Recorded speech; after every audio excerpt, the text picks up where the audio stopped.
ویل کېږي چې حضرت موسی علیه السلام د یوې پیغلې او ځوان واده ته بلل شوی و. په واده کې خوشحالي وه او ټولو خلکو خوشحالۍ کولې. ځوان او پیغله هم خوشحاله او خندان وو.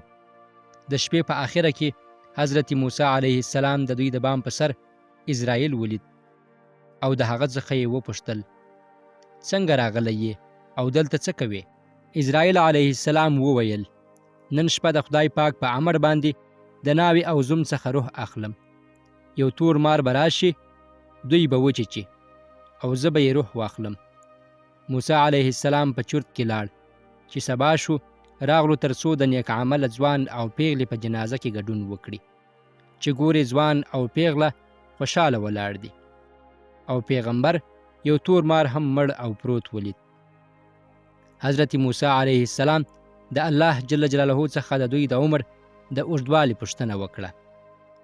جبرائیل علیه السلام راغی او ورته یې وویل د ناوې او زوم څخه د دوی د اعمالو پوښتنه وکړه. موسی علیه السلام راغی او د دوی څخه یې پوښتنه وکړه.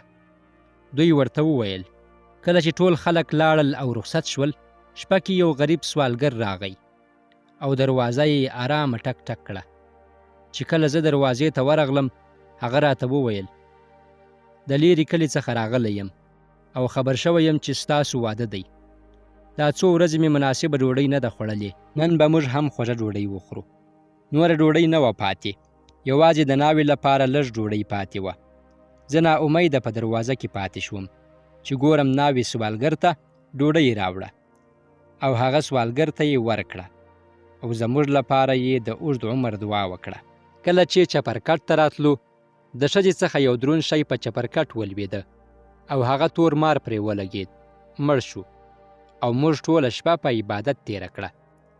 جبرائیل علیه السلام وویل ای موسی، په دې پوه شه چې صدقه د ټولو بلاګانو مخه نیسي او د عمر د اوږدوالي سبب ګرځي.